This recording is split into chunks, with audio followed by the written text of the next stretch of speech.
I'm a professor here at Pace University and the director of the Entrepreneurship program, and I'm on the board of the MIT Enterprise Forum here in New York City and served on the global board.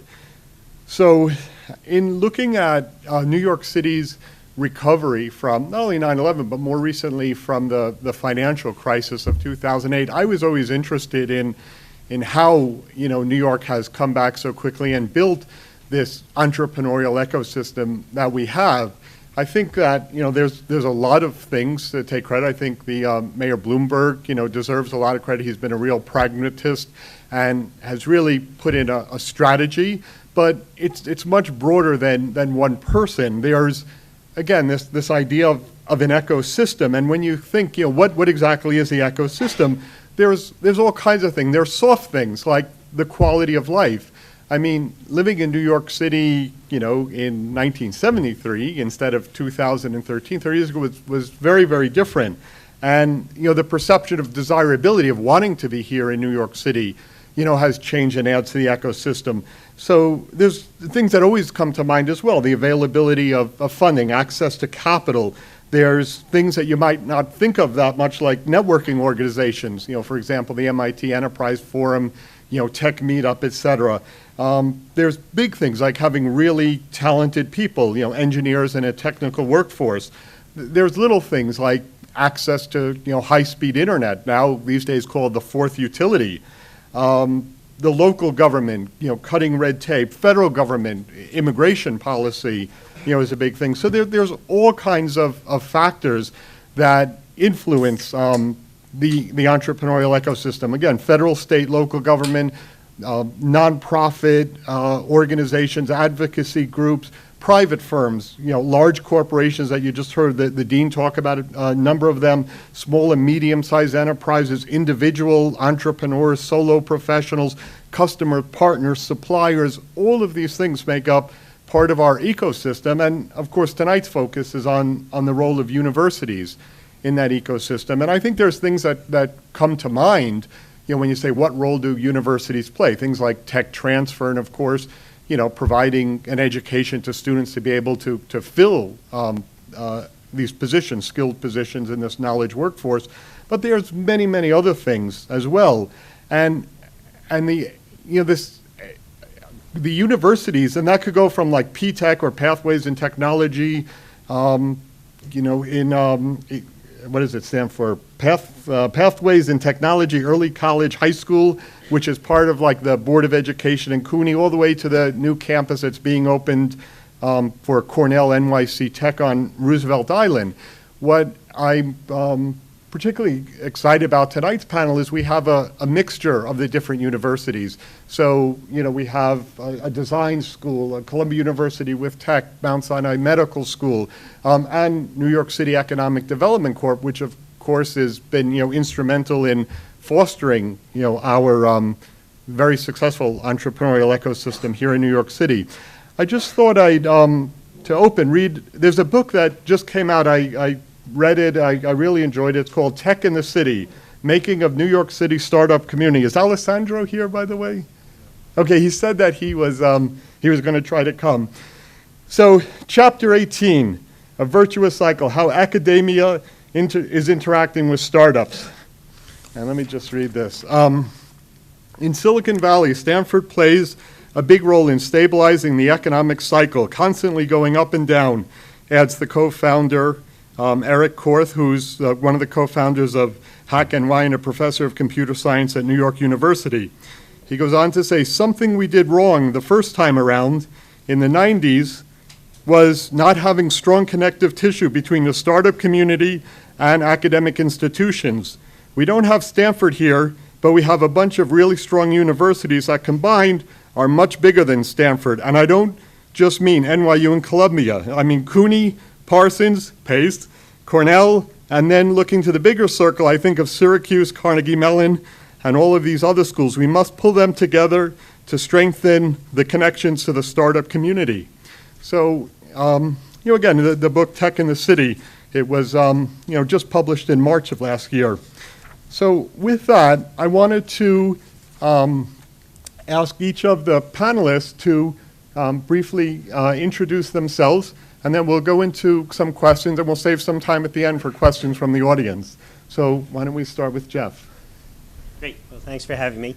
My name is Jeff Smith. I'm a professor in the Department of Health Evidence and Policy at Mount Sinai School of Medicine, and I'm the founding director of the Center for Technology, Innovation, and Entrepreneurship. Prior to joining the faculty at Mount Sinai, I taught for 6 years at Rockefeller University, where I founded the Science and Economics program, and I spent a little over 20 years as a serial entrepreneur and venture capitalist in the life sciences area. Hi, my name's Deb Johnson, and I am the executive director of the Center for Sustainable Design Strategies at Pratt Institute. I came out of the industrial design program, and it was during my period there as chair of that program that I started the Pratt Design Incubator, which was really there to be a launching pad for the great ideas that our students were coming up with that were turning into portfolio pieces and just evaporating.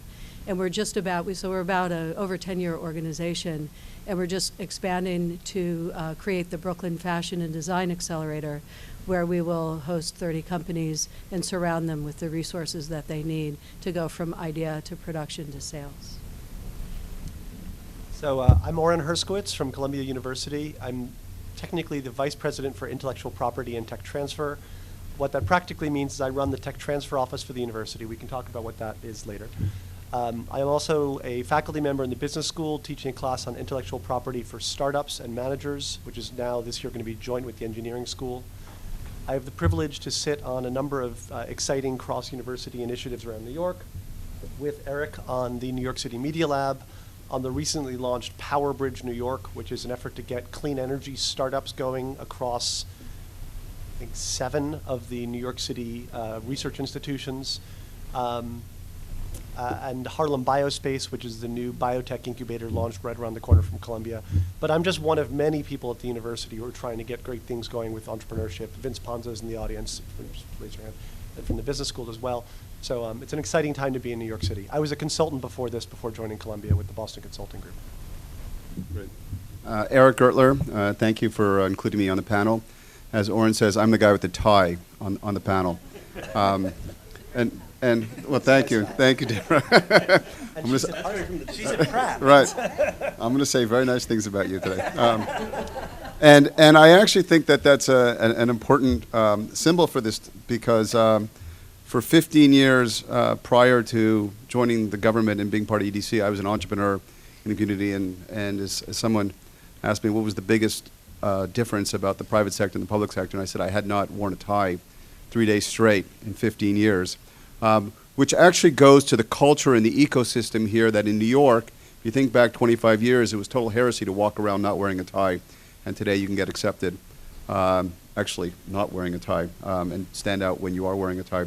I run the Center for Economic Transformation at the EDC, which is the EDC's efforts to increase job growth and also economic diversification. We've been particularly active post the Great Recession in 2008, and just one comment which I think is pretty interesting. When I look at the panel, as Orin said, we're on the Media Lab together, but all of us have been integrated, and that just goes to show you the strength of the ecosystem here in New York. Geoffrey and I were in a meeting a few weeks ago. Pace University, our offices are 3 blocks away. We hold our big sort of government meetings here. And Deborah likes my tie, so we're all integrated, and I look forward to the discussion. Okay, so I thought one way to open it, as I mentioned, I'm sure people here in the audience realize that universities are important. I mean, I think one of the most important things is talent, and universities draw in talent from around the world. There's really is a war for talent, and so many of the startups are started by people that, from overseas. I think in Silicon Valley, something like 40% of startups have on their founding team someone who immigrated to the United States. And we know, as again, things like tech transfer or holding competitions, holding conferences, doing some consulting work. But I thought I'd ask the panel what they could point to as some of the unique ways that universities help foster New York City's entrepreneurial ecosystem that the general public might not be aware of. And I'm happy to, I you can think start we with should Jeff. start now. We'll start with Eric. So when we look at the ecosystem in New York, we think about three essential pillars to building the ecosystem. And it's really about talent, infrastructure, and community. But talent is number one, and and that is talent to the founders of companies. That is the talent to managers. That's the talent for technical people. And so, above all else, I think that access is, or the development of talent is essential. The main point that I want to make on this is a number of years ago, we did a sort of what we call a game-changing exercise, and we interviewed hundreds of people in the community to determine what is the biggest thing that we could do in New York City to change the landscape from now and for the next 30 years. And what we heard resoundingly from all of the work that we did was that we needed to have a greater sense or increased amount of applied science in cooperation with the universities. And it became, abundantly clear, and maybe it should have been obvious, but that rose to the top of what everybody in the community was suggesting, which led to the applied science initiatives, the development of Cornell Technion, the expansion of Columbia and NYU Poly, and we'll actually be announcing more with respect to that. But it just gives you a sense of not just on our mind, but how important the role of universities are to developing the ecosystem in any community, let alone New York. So I'll jump in, although we don't always have to go in order, I suppose. So primarily, universities do many things, but two of the most important are training students and providing the educational, education for them, and then the basic research that goes on, whether it's at a hospital, academic medical center, or within the research departments across the university. So my view tends to be, in the tech transfer office, my view tends to be focused on the researchers, just by the nature of the role. So what we do is when the faculty at the university or the graduate students come up with scientific inventions, tech transfer offices, and all the universities and medical centers in New York have one, evaluate those inventions for commercial potential and for patentability. We file patents on the inventions that come out, and then try to start companies based off of them, or find larger companies that will take them in and make them a home. So those two primary functions for the university both contribute to the local ecosystem. So in some ways, the research is a little bit less local. Some of those ideas, ideas are global. So they go off and they become part of larger corporations, and they get turned into products that change people's lives for the better for generations to come across the whole world. In some cases, if they're startups, they can be more local, and they can help the New York City community or the New York State in ways that can build jobs and taxes and exports and all the things that you want if you're a government official. The students are also, it's very important, because the students come to New York. Who doesn't like living in New York? It's a great place to be. And hopefully they graduate, and if they can find something interesting to do here, they stay. And what we're seeing, which is fascinating, is the number of students on campus who are becoming increasingly passionate about finding a way to have a career focused on entrepreneurship in New York City has exploded. And thankfully, so have the opportunities to have a career in entrepreneurship in the city. It's very, very exciting. Whether they're starting their own companies or joining many of the other opportunities that exist here. It's been great to see. I agree with everything that's been said, and coming from the design side and art side, we're really focused on the culture and developing and making keeping the culture of the city vibrant, and bringing in the people who are kind of taking the edgy people who are kind of pushing the boundaries. And when we look at working with the research companies, one of the projects that we did was working with a biomedical engineer up at Columbia, Sam Sia, to help him actually create a product from the research that he was doing that would work out in the field successfully. So while you have all of this research, the design comes in to actually turn it into usable product. And that, I think, is a really synergistic relationship between kind of what the universities are bringing into the environment. Actually, just to jump in there, Sam's a really interesting case study too, because not only is he a faculty member at Columbia, and he formed a company when he was up at MIT, which then got sold recently. He's formed 2 companies since then. One is in the process of doing so now. He's also the person who founded Harlem Biospace, the incubator up near Columbia, to try and help the next generation of bioscience entrepreneurs. So he's sort of attacking this problem from all possible angles. So, I think the interesting thing about universities is kind of the history in the United States, at least from the life sciences side, of funding. So up until 1930, there was no federal funding for basic research in the United States. And in 1930, the Ransdell's Act was passed, and it was the first time the federal government stepped in to fund. And the reason they did is that the private market was failing to fund basic research. We'd come out of the war, we're in the Depression, money wasn't available. And then as you went ahead in the post-World War II period, this social contract where the federal government provided resources for basic science, and in return the universities turned that information out to the public to be used, really was solidified. And then we got to 1980. And in 1980 there was this feeling that, boy, we're really falling behind economically, and so we changed the law.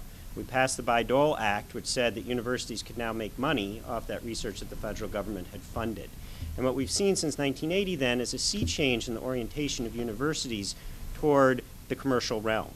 And if you actually read the Bayh-Dole Act, in the actual prescription in the act is that the act was designed to get universities to work with commercial entities. And so we want that. And so, the pure academic may say, I'm a pure academic and, I'm not going to get into that whole filthy money business. But the reality is we need it, and it's a continuum. And so in the life sciences, we need the federal funding to create the seed corn, the basic insights, which we then have to foster into products, drugs, devices that can help patients.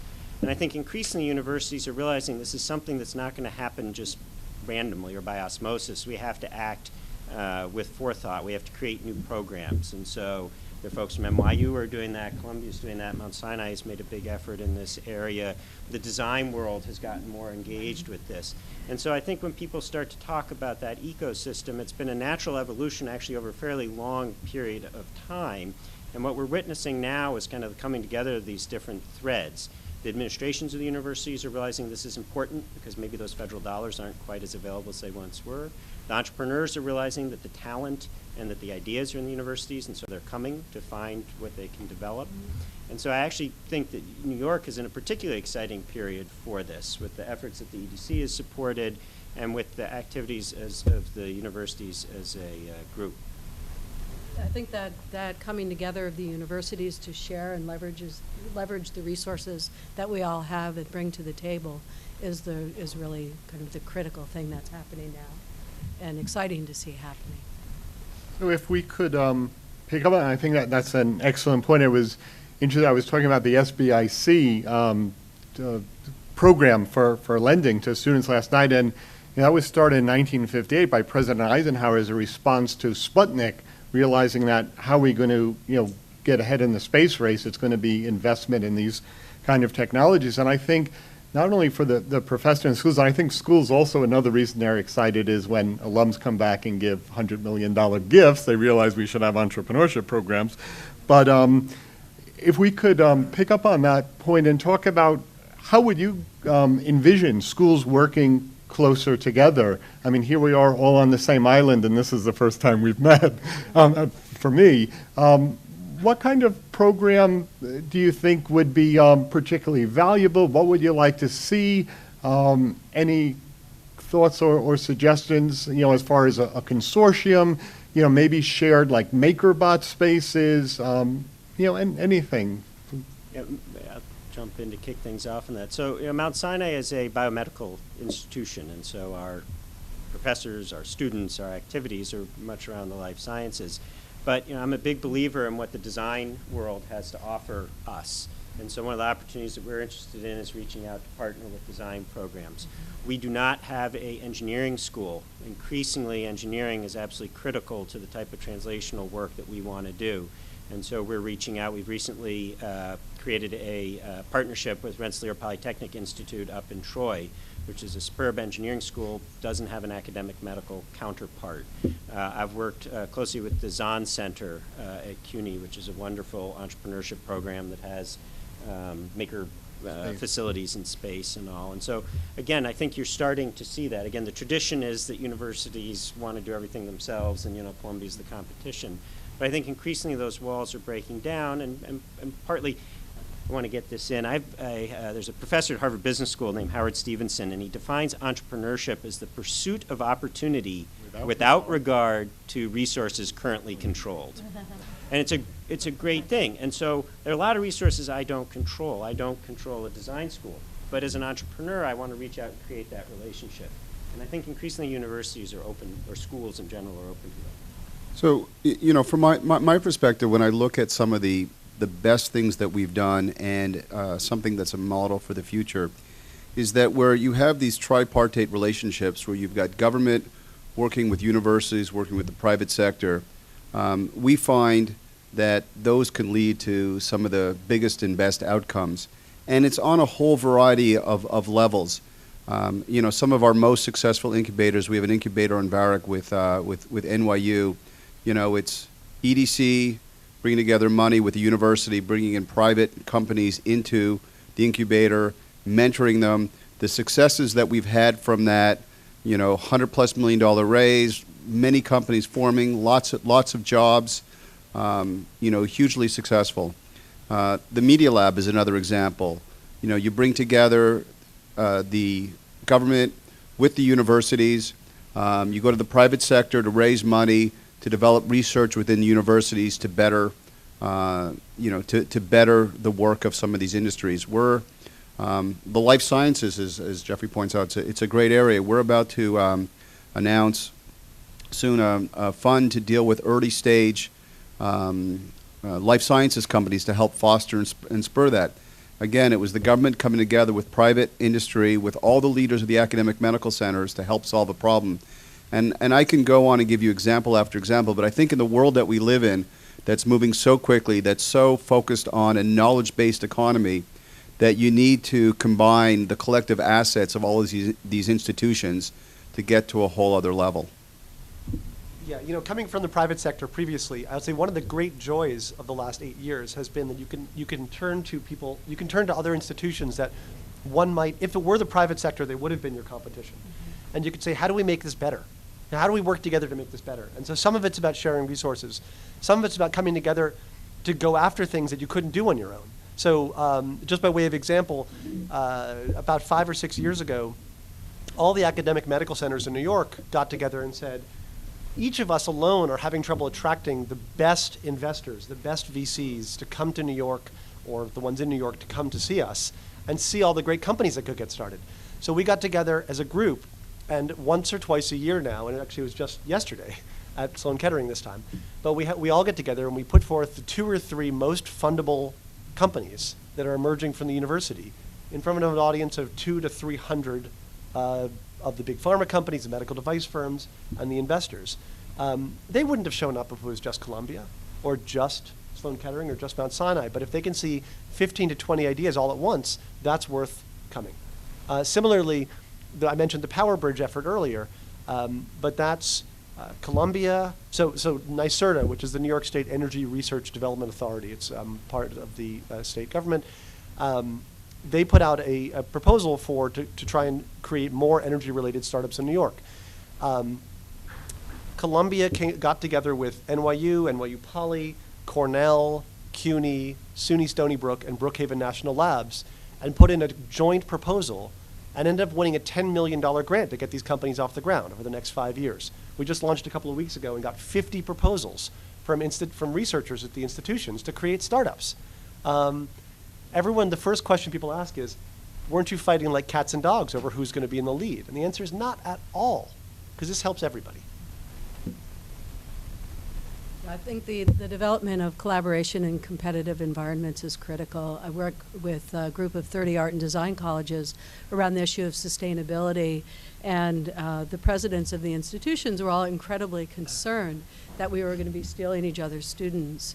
And what we've been able to do is advance sustainability in the academic environment much more quickly than they would have been able to do on their own, because we're sharing resources, we're able to do faculty development together, we're able to afford to make change, rather than sit there in our silos and try to figure out how to get those resources together to actually implement change. And it's the way of the future. The world is too complex now to be able to sit over here, have all of the parts and pieces that you need, and think you're going to do something. It's also just worth noting, we've talked a lot about the launching new ventures part of this, but in terms of at the sort of institutional level, it's worth noting this is actually true at the student level as well. So you've got groups like Hack NY, which is a collaboration between Evan Korth at NYU and Chris Wiggins at Columbia and Hillary Mason at Bitly, to try and take engineering students who otherwise might have gone off to Wall Street, not that there's anything wrong with Wall Street, and to introduce them to what entrepreneurship can be like and what startups can be like in New York. And the same institutions got together to put forth NY CRIN, which Frank's one of the faculty on, which is the NSF's I-Core sort of new business accelerator program, which has been a great success. And just speaking of new technology, so Twitter IPO'd yesterday and is up 80% today. And I just wanted to mention on the cover, it has Twitter, we're using the hashtag ENTNYC, and you could also, MIT EF NYC at the end if you want to tweet in a question or keep the rest of the world apprised of what's going on. That would be great.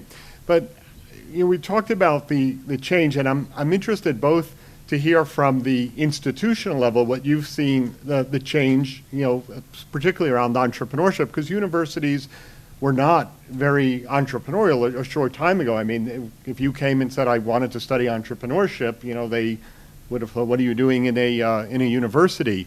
PACE's program actually started back in 1979. It's one of the earlier programs. And from the 80s, you've seen this big boom in entrepreneurship at universities. Can you talk a little bit about how it's been to, on an institutional level, and then maybe we'll talk from the student perspective next, but on an institutional level, dealing with chancellors and presidents and provosts and other schools on bringing the entrepreneurship message across campus? Well, I can speak from the perspective of a small or relatively small private institution where there wasn't necessarily a focus on what do they do once they leave.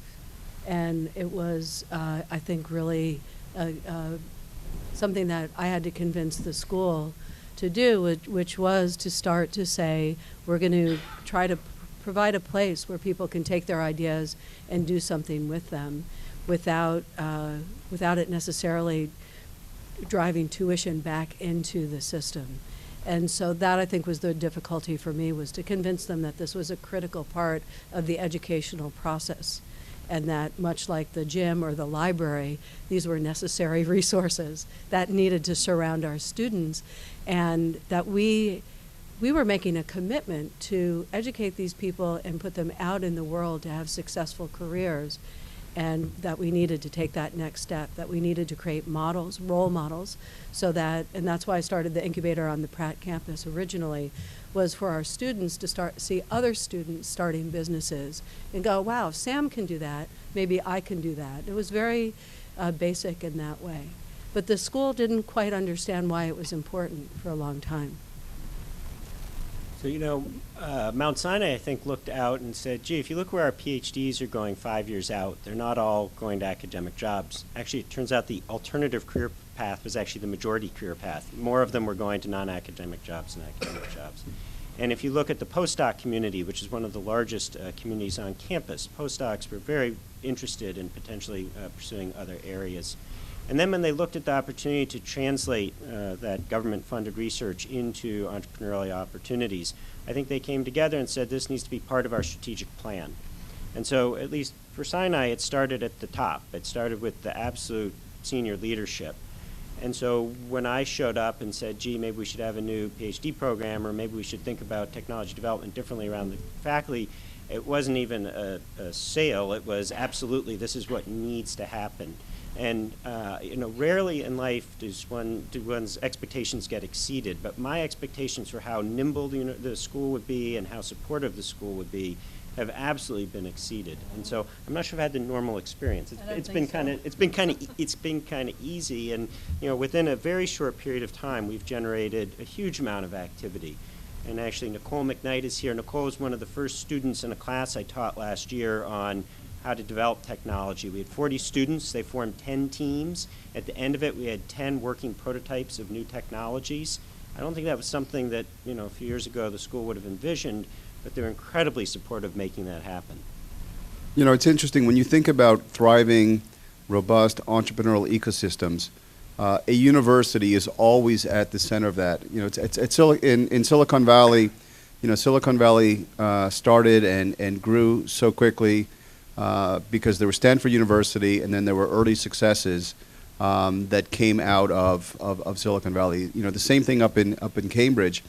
But when you think about New York, I mean, even though we're a city of finance and business and a city of commerce, we didn't really think about entrepreneurialism 15 years ago.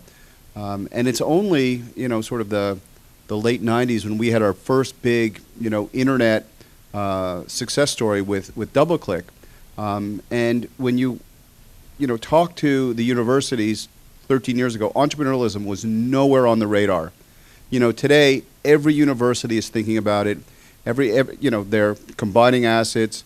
There's a huge amount of stuff going on, and I think that just adds to it. And it's great to see. We have so many assets in New York, and that in some sense, from an entrepreneurial standpoint, we were way behind, but we've caught up very quickly. Last year, New York went to become the #2 center in terms of venture capital money, which just goes to show you that we're catching up, and it really is, as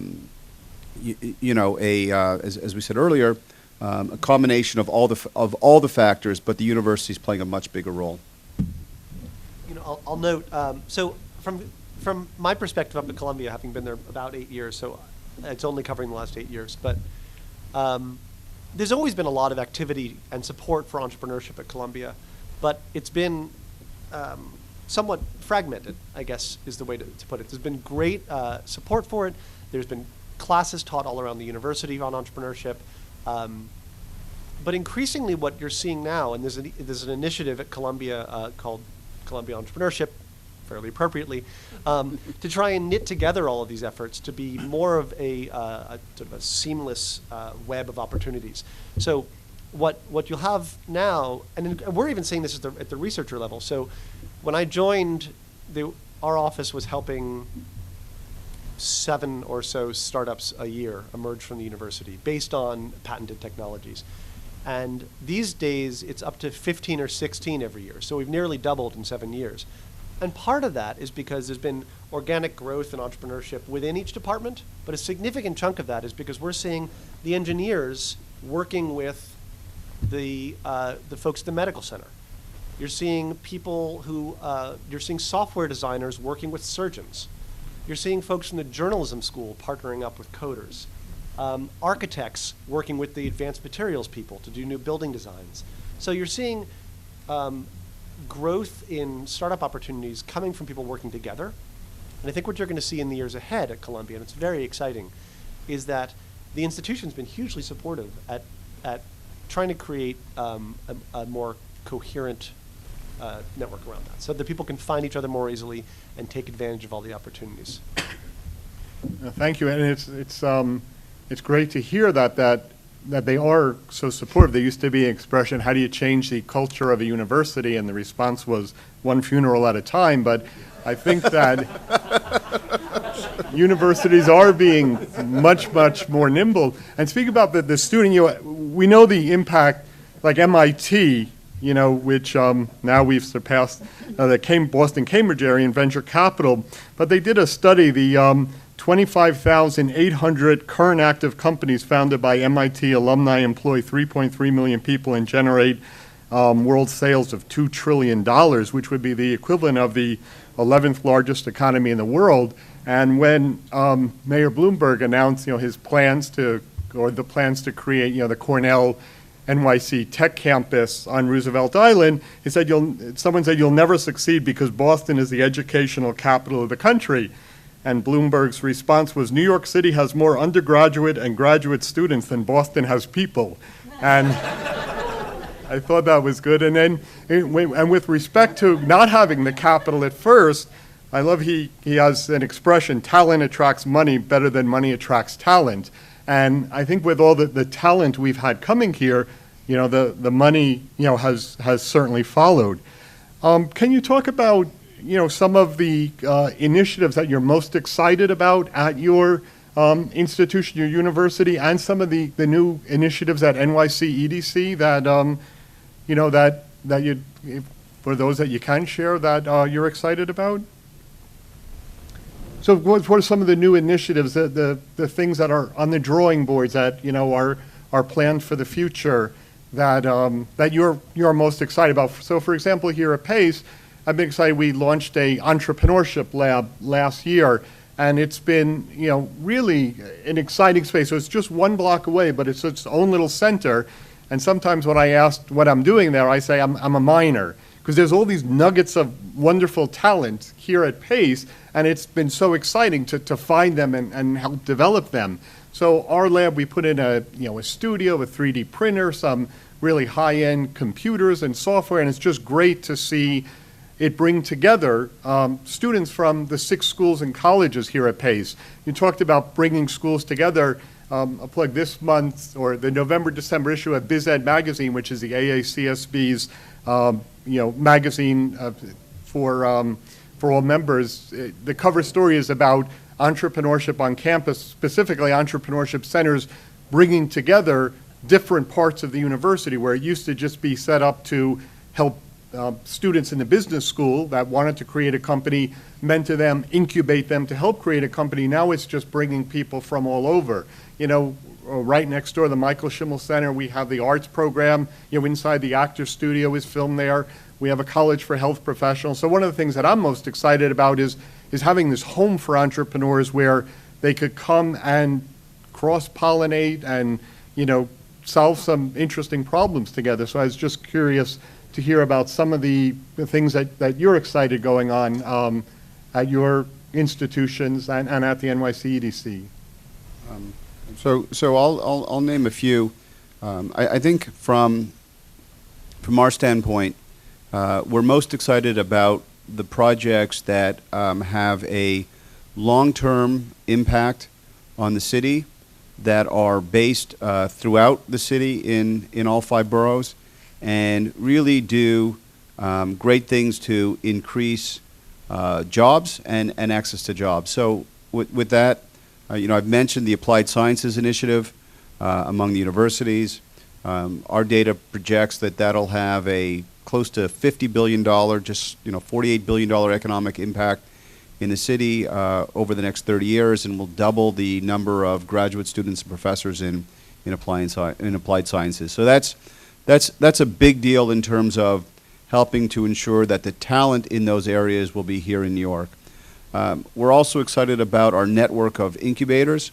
We will, by the end of the year, have 16 incubators across all 5 boroughs, but in all different types of areas. Orin mentioned the Harlem Biospace that we're starting, that we're launching, in Columbia.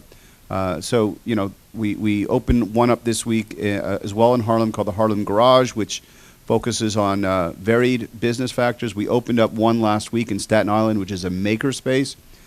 We opened up one earlier last month in Brooklyn, which revolved around media production. The point being is that we are creating all of these little centers where we can help to spur small business across the city in fashion, production, makers, life sciences, all of these areas.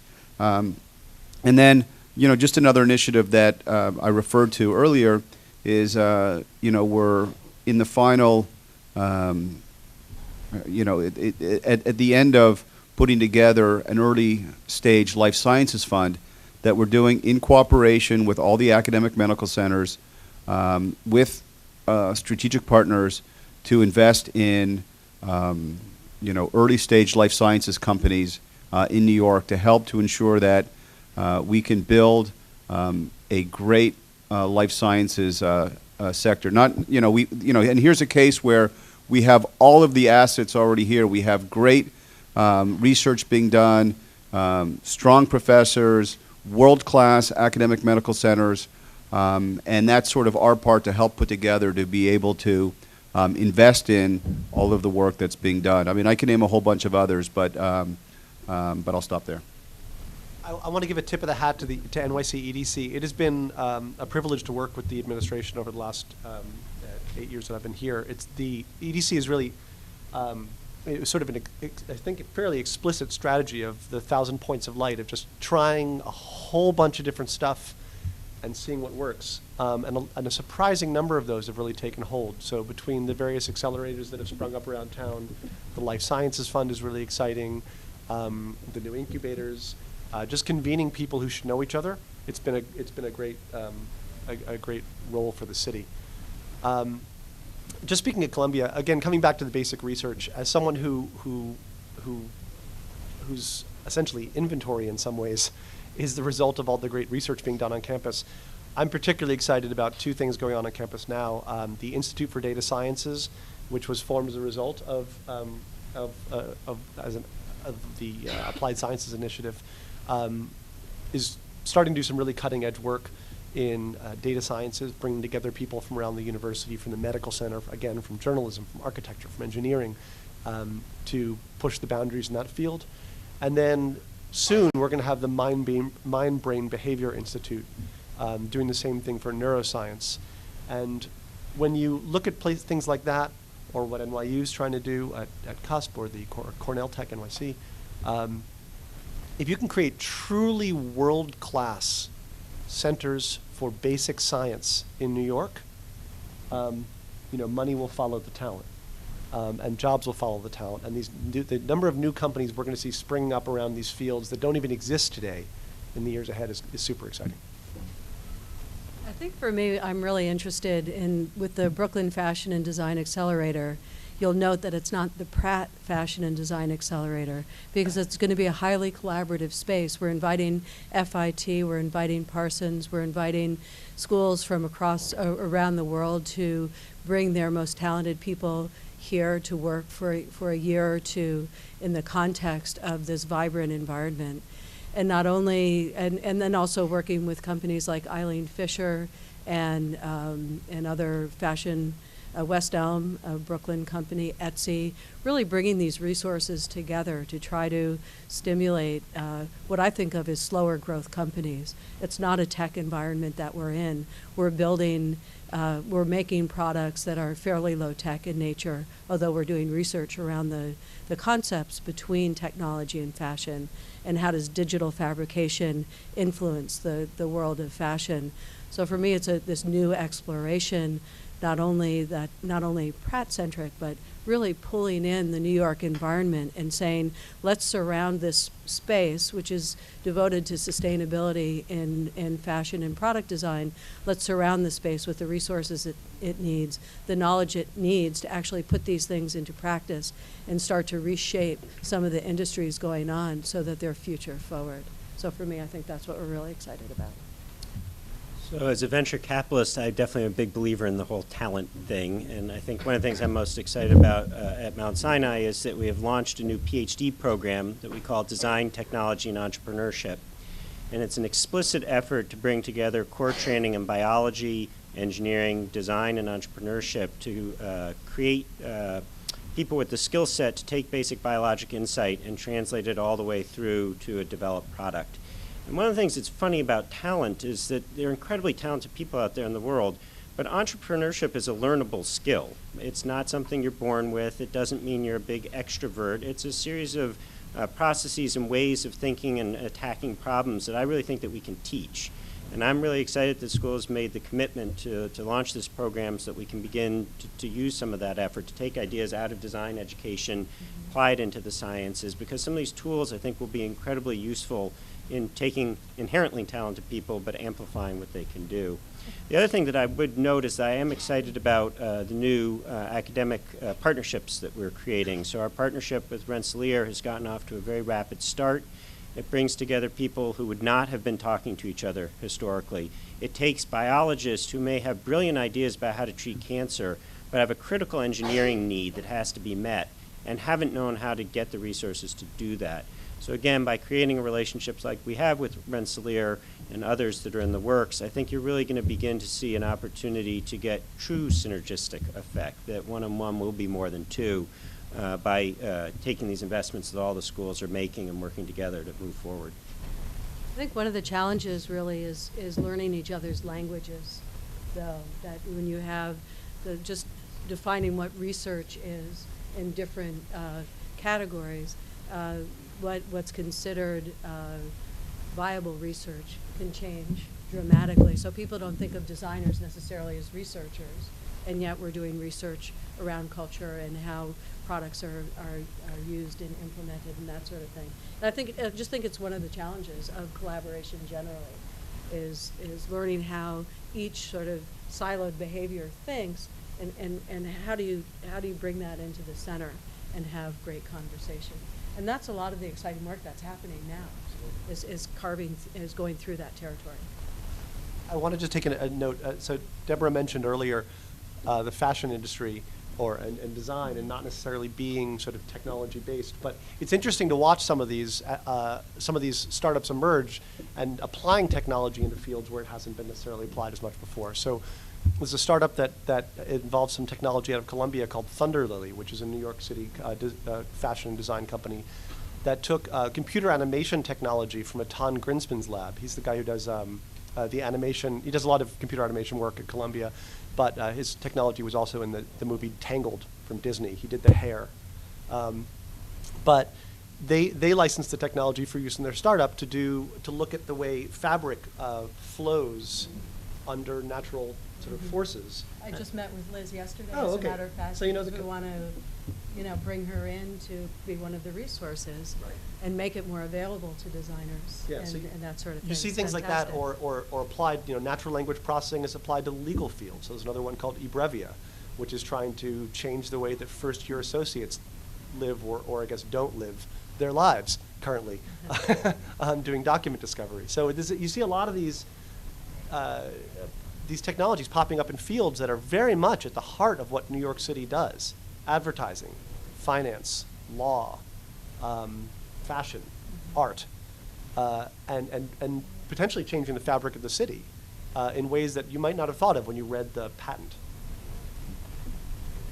Great, thank you. And on that, and by the way, we'll open it up to questions soon, but if anybody wants to tweet in a question to either at MITEF NYC or at PaceyLab.com, at PaceyLab, you'll get preferential treatment.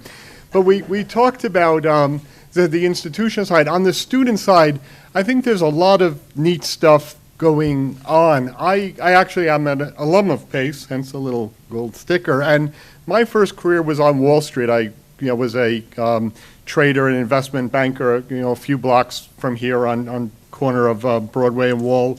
And, there wasn't a lot of entrepreneurship then, or any. And we talked about, Orin mentioned how a lot of, really bright engineers are going into the finance industry. There was an interesting article in the Wall Street Journal the other day: elite grads in business flock to tech. They're moving away from wanting to go into finance, and consulting, to go into technology. And when I look at the shift, as I mentioned earlier, the financial crisis in 2008, I think was really a big part of helping our entrepreneurship ecosystem here, because we had a huge amount of talent in the canyons of Wall Street, and a lot of them kind of left that to go to the alley of Silicon Alley, and it suddenly became cool and sexy to work in a tech startup or a new media startup, and kind of very unsexy to be on Wall Street after everything that was happening. And I see students here just very, very interested in doing their own startup. There was a poll out that something like, I think it was 54% of undergraduates polled said they want to start their own company or work in a startup. When I graduated here, all the students were going to the then Big 8 accounting firms. Now we see so many interested in technology, and it's out of a need. The jobs just aren't in those other areas. And we've heard how important, talent is for our ecosystem. I was wondering if you'd share some thoughts on how you're, preparing your students. And Deb, you alluded to that earlier about how you're preparing your students for, entrepreneurial jobs and not to get the, just the standard job out of college. As one person, if I could quote Charles Handy, he was a futurist. He predicted much of the change in the nature of work that we've seen now. He was a British person. And, when his son came to him and asked for advice upon graduating college, he said, look for customers, not bosses. A boss is someone you say, tell me what to do, I'll do it, and you pay me. A customer is, here's some skills I have, and something I could do for you. And it's been really exciting for me to work with students and see that change. And we have a few entrepreneurship students, here in the audience.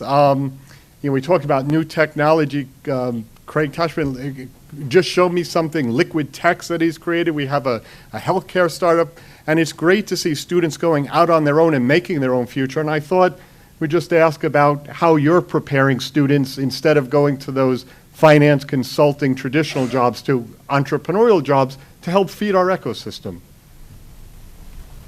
I can start with something fairly simple. We started a design entrepreneurship program through the incubator, partnering with the Center for Continuing and Professional Studies. And each of our departments was feeling as if they weren't necessarily, they were teaching our students to be artists and designers, but not necessarily business people. And people were graduating without the skills that they needed to necessarily do that. And now what we've done is through CCPS, develop an entrepreneurship curriculum that they can take alongside their major. So instead of creating redundancy in each one of the departments, there's a place that they can go after and get the information that they need when they need it. And I think that's a big shift for us.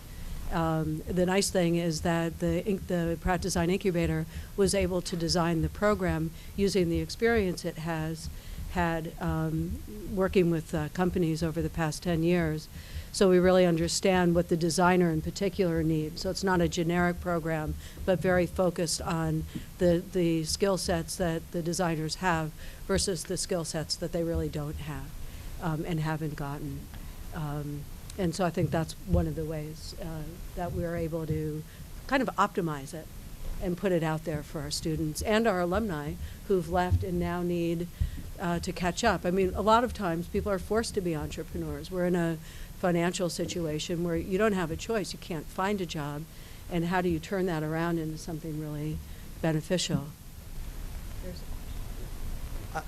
I mean, I'll just for Columbia. Yeah, if you tweet it, Eric, you'll actually get the question. Hashtag ENTNYC, and I'll ask him. He may call on you anyway. We got Eric next. I think in many of the institutions in New York City, you'll find that people are not radically changing the entire structure of the university in order to put entrepreneurship front and center in every discipline. And some of the principles that make people great entrepreneurs or great bankers or great consultants or great teachers or doctors or whatever else you choose to do with your life come back to the same basic solid education in liberal arts or in engineering or in medical school. That having been said, there are classes all over the university, in particular at the business school. So as I mentioned, Vince runs the Entrepreneurship Center there. But there are classes within most of the schools at Columbia to try and teach entrepreneurship. For semester-long classes, there's entrepreneurship minors in the engineering school. So you're seeing more of the formal classroom education for entrepreneurship popping up. But I think what you're also seeing is the universities being aware that not all the resources lie within their own walls. And so trying to connect their students to other opportunities like eLab, which Eric and Mary run, and maybe you can talk about later, but trying to recognize where some of the education is not going to happen in the classroom. It's going to happen out in the street when you're trying to build your company, or doing internships in local startups. Or I know, like Jonathan's been, so the Brooklyn Law's startup law clinic, is that what it's, getting the law students out and working with local startups as part of their education is a great way for people to learn experientially, not just from listening. Yeah, but I think one thing about entrepreneurship is, it's not a equivalence for startup. Increasingly, whatever type of organization you're in may require entrepreneurial skills. And very often large organizations really need entrepreneurial skills to deal with the rapidly changing environment. So when I think about this, and when I try to do it in the classroom, is think about tools that we can provide students. So if you take a PhD student who may be dead set on going into an academic career, one of the tools they need to understand is that managing a lab is like managing a small business. And they've got to understand budgeting, they've got to understand project management, they've got to understand managing the people in the lab and the hierarchy. And traditionally, those are not skills that, at least in the life sciences, were given much credence. Go to the bench and do your work and let me know how it's going. And so I think it's important in thinking about how to get students engaged in this is to make them understand that these tool sets can be a benefit to them in whatever environment they may end up in, whether that's a large company, whether it's a startup, or whether it's in their academic position. Good. We're going to open it. I have a lot more questions, but I'm not going to hog you. We're going to open it up. But I just want to say a question came in about visas. So we attract a lot of international students. But what do they do? How do they start a company when they don't have a visa, work visa? That's obviously been getting a lot of attention. One thing, I mentioned at why the federal government's so important. There's been a big push. There are visas you can get, if you create jobs or put in money, and countries are competing. Canada is trying to get the people that aren't getting visas in the U.S. People are talking about floating boats, leasing cruise ships and keeping them just outside the 3-mile or 7-mile range and have people come in temporarily. But I think, Congress has recognized the need. We train people, give them a PhD and send them home. But, I did get an H-1B visa for our associate director at the Entrepreneurship Lab, and he's been a wonderful asset. So I'm all in favor of increasing visas. So let's, Eric, you had a question, and then we'll come up here. Yeah, a couple points. I think the visa issue is a very important one. I've talked to Eric about this. More than 65% of our postdocs are not U.S. citizens. So if you talk about talent in New York, that's a big issue. But my real question has to do with, and maybe a suggestion to universities, Deborah brought it up, which I think is great, is thinking about alumni. Students and postdocs in this town are transients within a university. I think universities need to do a better job at really bringing together these alumni. Because, one thing as I learned when I left the academic institution, I'm an alumni of NYU School of Medicine, and one of the greatest assets at NYU, along with many other things, is its library, having access to those journals. Once you leave an academic institution, you no longer have access to a lot of those great journals to get to understand and follow the field.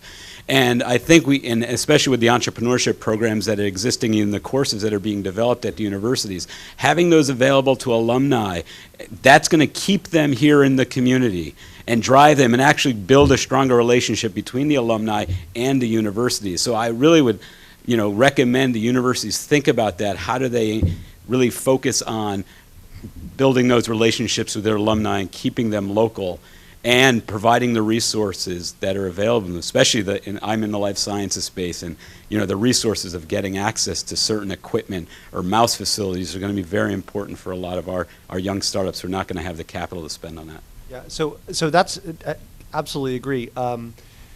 It's interesting because part of the new Columbia Entrepreneurship Initiative is being run out of the alumni office, and there's a recognition that the alums.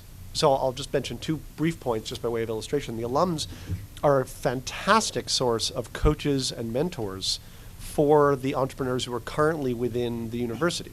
So what you're seeing now is a much more aggressive tapping into that network to find venture capitalists, angel investors. Alessandro Piol, who wrote the Tech in the City book, is on the board of visitors at the engineering school. It's a great book, and it's a very, very fast read. So it's really exciting to see these folks coming back to campus and being willing to give back to the teams on campus. The other thing I'll mention is I remember when the Columbia venture community got started 4 or 5 years ago, and it was a handful of alums who put together an online email network to share stories, share resources, and try to help each other out. And I believe they're now up to, I don't know, Frank, do you know how many people? It's like 8,000 or more. Alumni who are interested in this field, and they're constantly swapping, like, I've got a great intern, I've got a job opening, I've got a great attorney, anyone had this problem, anyone had an experience writing non-disclosure agreements, all the sort of nuts and bolts of what you need to do to make a company grow. But what's interesting is it's also served to knit that network together. So they now have mixers around town that people come to meet each other because they've only seen each other via email. I think the alumni, and if you could bring the mic up here for a question, are a huge, important part, both in, as I said, the perceptions of feasibility. It's something you do. Sweta, can you bring? I already said she's going to ask a question.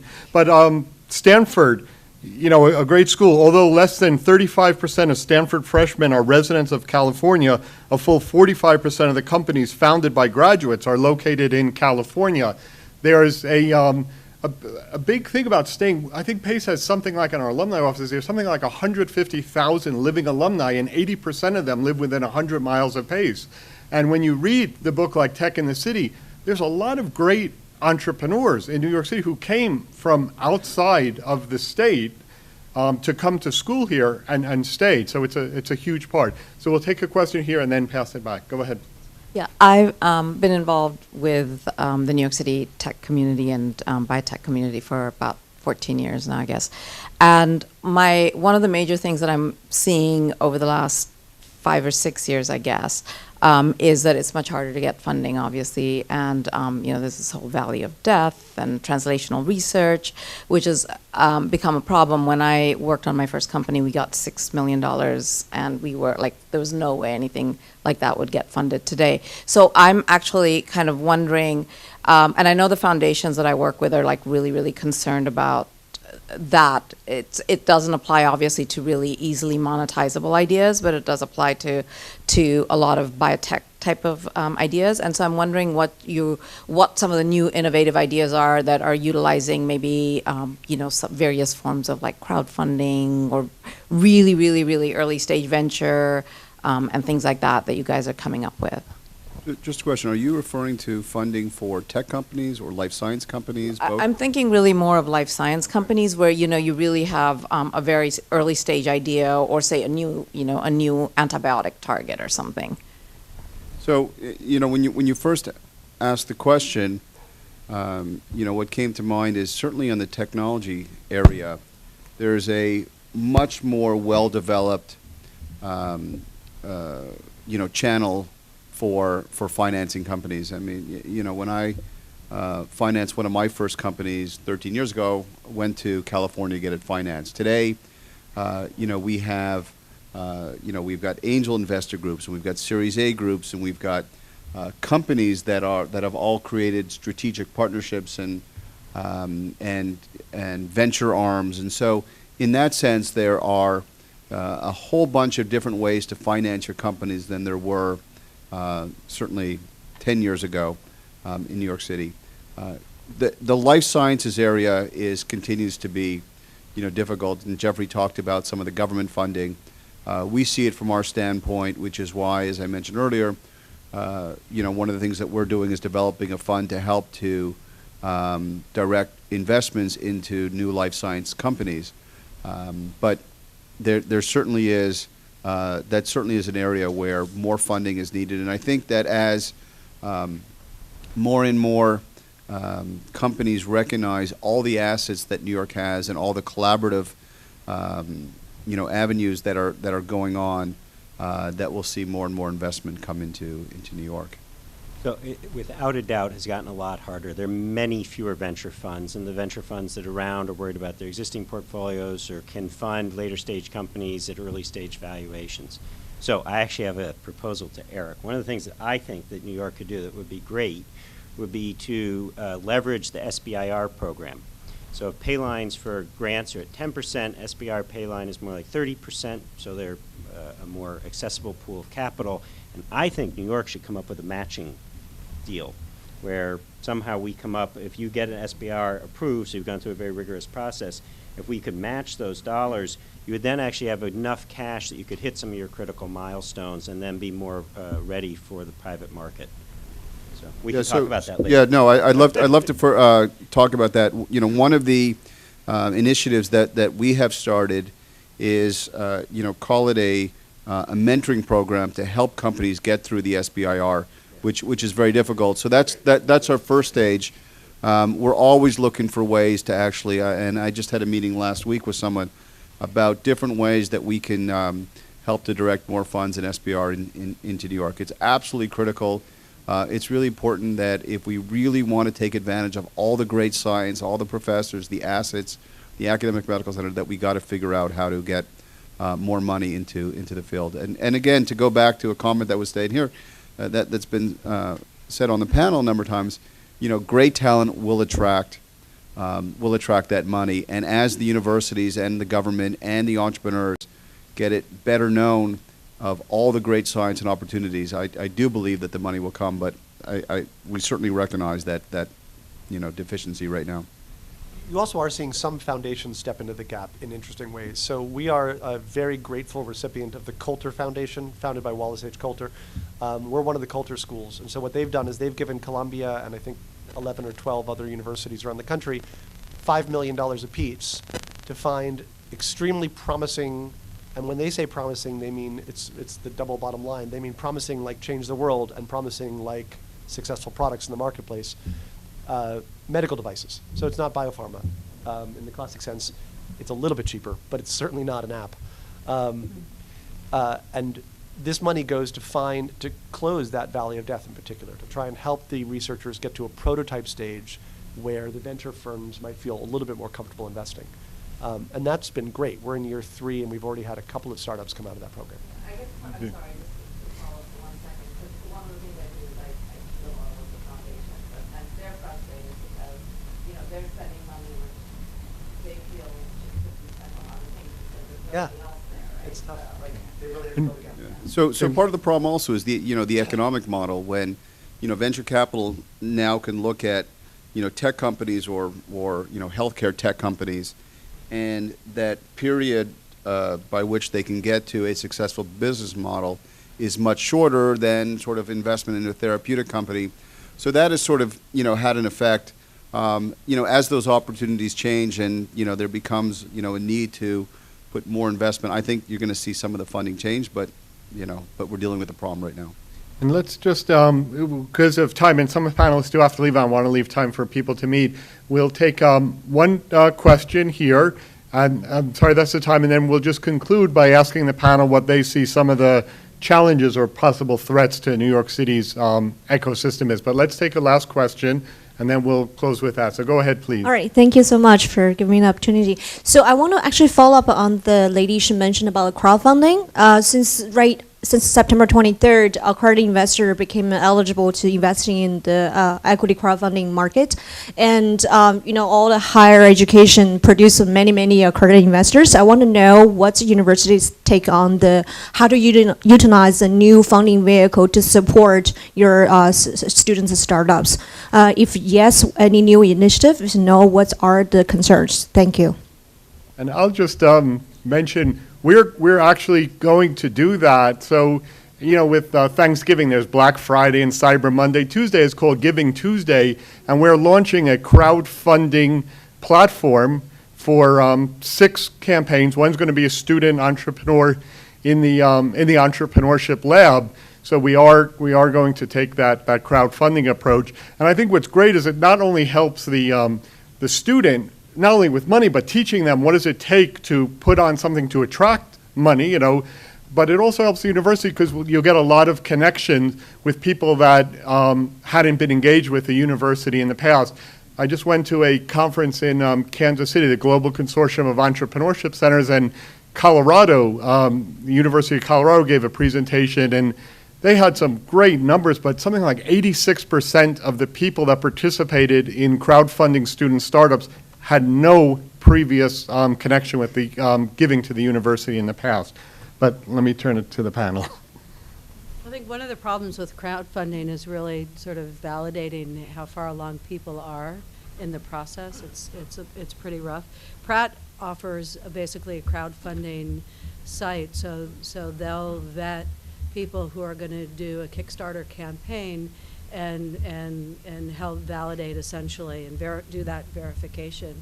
One of the things we'll be doing at the BFDA is we'll be revenue positive, and we're actually going to take our net profits and start to fund the companies that are in our accelerator space from that profit. It's one of the big barriers for the smaller companies. It's not needing $500,000 or $3 million. It's needing $15,000. So they're not attractive. They can't get loans. Banks don't want to talk to them. So we're working a lot to develop those relationships in various ways.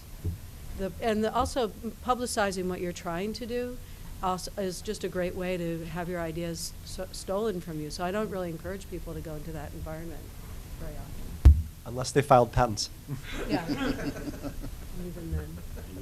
And even then, as long as you, yeah, I know. So with respect to the time, if we could just close with just a couple thoughts on what do you see some of the challenges to New York City's ecosystem going forward? And if you want to share any thoughts with the, we have a new mayor coming in, any impact that may have, but just any thoughts in general going forward, just to close with. So I think this takes a lot of energy. And I think a lot of what you've heard about tonight are schools bringing a lot of energy. The EDC has brought enormous energy to this. And I think our biggest challenge is, can we maintain it? Because I think we've made a lot of progress, but I don't know that we've tipped over to the point where it's self-sustaining yet. And so I think my challenge to the incoming administration would be to maintain the great work that's been done and continue to build on it. I think that's great, and it does take a lot of energy to collaborate and to pull these relationships together and navigate how you work together and how the process all works. And so I think that's one of the bigger challenges as well, is how do we develop infrastructure to collaborate that really works across the institutions participating. So I'll put out two. One has nothing to do with the city of New York, but the state of the country, and that is the precarious state of federal funding for basic science research, from which a lot of these inventions spring, and which provides a lot of support to the students and to training for graduate students. And so I hope that doesn't go away or become too difficult. And secondly, it's an opportunity and a challenge. It's great that there's startups springing from everywhere. On the other hand, some of these, just realistically, may not be ready or may not be worth starting. And one of the reasons I like the Lean Launchpad curriculum and others like it is helping some of these entrepreneurs figure out whether their idea is really the right idea, or they should pivot and try something else, or join someone else's effort, instead of possibly over-investing their own time and family resources, going down a path that's not going to succeed. So that's where some of the education can really help. Thank you. So in the spirit of Twitter's IPO, I should try and keep this to under 140 characters, but I will keep it short. I think we need to recognize that we're living in a global knowledge economy, and that New York today is not only competing with the great cities of the world like London and Hong Kong, but also some of the smaller cities from, Pittsburgh and Austin and so on, where there's also robust activities of entrepreneurialism going on. I think one of the, and that goes to maintaining a great community and all of the things we talked about here. One of the things that I spend a lot of time worrying about is, in this knowledge economy, there's a huge what we call skills gap. And that gap between, the jobs that require skills and large segments of the population that don't have those skills yet, and that is a very, very large problem that will only be solved with the universities playing a role, government and private sector. But that is something that certainly in New York, if we want to get an economy that's working at full capacity, we need to figure that out. Thank you. Well, I'd like to thank the panel. I mean, I've enjoyed it possibly more than anyone else, so thank you. And I'd invite you to come exchange cards. On the back we have some, the URL for both PACE's eLab and the MIT Enterprise Forum of New York City. We have some refreshments, so please take the time to network with each other and with the panel, and stay in touch.